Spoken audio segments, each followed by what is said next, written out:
Здраво на сите, јас сум Стефан од тимот Athletics и ова видео ќе зборуваме за приготвување оброци. Што треба да знаете и како брзо и ефикасно да ги добиете резултатите што ги посакувате. Првото нешто што треба да разберете е дека секоја храна што и да јадете има калориска вредност. Калории се единица мерка за енергија. Една храна има количество енергија и е составена од протеини, јаглихидрати, масти и диетални влакна. Секоја храна може да биде полезна, може да биде лоша. Битна е количината и како ќе и активноста. Ако вие немате активност, никаква само седите, да, вие ќе ослабнете, но поентата да бидете надвор, да се социализирате, да бидете помеѓу луѓе, да ве видат, да се чувствувате супер. Зашто ние сме луѓе што едноставно им треба социјална интеракција. Да бевме индивидуални луѓе, немаше да постоевме, немаше ни да имаме ни девојки, ни не знам што. Но идеме понатаму, значи темата е за приготвување оброци. Значи првото нешто, земете си пластични контејнери, потоа земете си тавчиња, научете да готвите, не бидете затворени, бидете љубопитни и ако сгрешите не е крајот на светот. Јас се сеќавам првиот пат кога почнав да готвам беше на 16 години и дека тогаш едноставно не ни знаев ништо, значи ја прашав цело време мајка ми како е ова, што е ова. И така ги постигнав моите први резултати со тоа што си приготвував сам.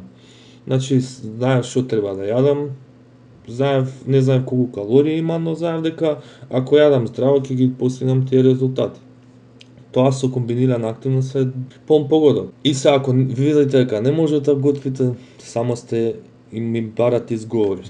Имате време за Facebook, имате време за готвење, имате време за ако немате време за себе, не треба да живеете. Значи времето за себе никој не може да ви го одземе. И времето за приготвување храна е еден дел од животот. Без храна не можеме да живееме и без вода. Тоа е значи еден начин за одржување на самите себе. Грижете се за себе, не бидете мрзеливи. Мрзливоста е најголемиот убиец на денешницата. Дојдовме сега до вториот чекор, а тоа е да си ја мерите храната. Значи купете си на кујска вага, мерете си ја цел време храната, за да се знаете од прилика количински колку внесувате. После пишувајте си во дневник за исхрана или во сервисот MyFitnessPal. MyFitnessPal за мене е многу подобар, има луѓе што едноставно сакаат да пишуваат и ги разбирам. Има калориска вредносна таблица за секакви храни, можете да пишете на Google и ќе ви излезат повеќе видови. Битното е да ги има колку јаглихидрати, протеини и масти. И така ќе дадете приоритет повеќе на одредени храни. Пример, ако знаете дека еден кашкавал има 300 калории, а една урда има 70 калории ниско маслена, вие нормално ќе изедете 300-400 грама урда и ќе добиете истиот ефект, но многу подобро, ќе добиете протеини без масти. Мастите не велам дека се лоши, туку едноставно има добри и лоши масти. Лошите масти не се од животинско потекло, туку одредено количество, ако премногу конзумирате заситени масти, ќе добиете лоши и негативни последици. Тоа се заситените масти. А незаситените масти се полезни, особено омега-3 и омега-6, кои се есенцијални. Исто и протеините се есенцијални. Значи, прво приоритет дајете на протеините, второ на зеленчукот и на овошјето. На протеините зборувам од пилешко, јајца, мисиркин стек, потоа риба, потоа урда, јогурт и млечни производи со ниска масленост. И луѓето што едноставно не разбираат дека колку и да јадете здраво, ако количински ви е премногу, пак ќе се здебелите. Значи, како што кажав, количината е битна и активноста. И кажуваат дали ќе слабеете или ќе се здебелите. И не преферирајте да гледате секој ден на вагалата.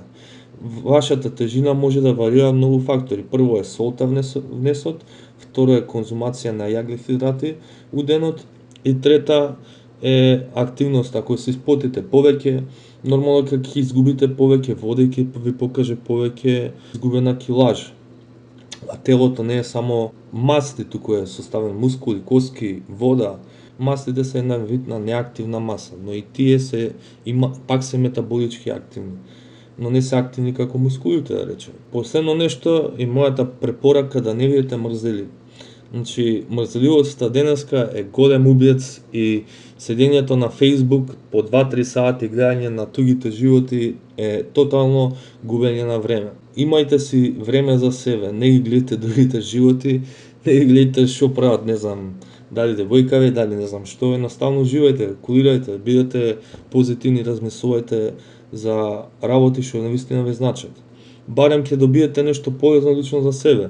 На крај крајева нема нешто поважно од мене или од вас. Уживајте во животот, припремајте си ги оброците пред да се легнувате, купете си пластични контейнери, научете да готвите и ќе ги добиете резултатите. И секако бидете активни, да ве види малку сонце, не само дома да седите. И тоа беше се од мене, поздрав!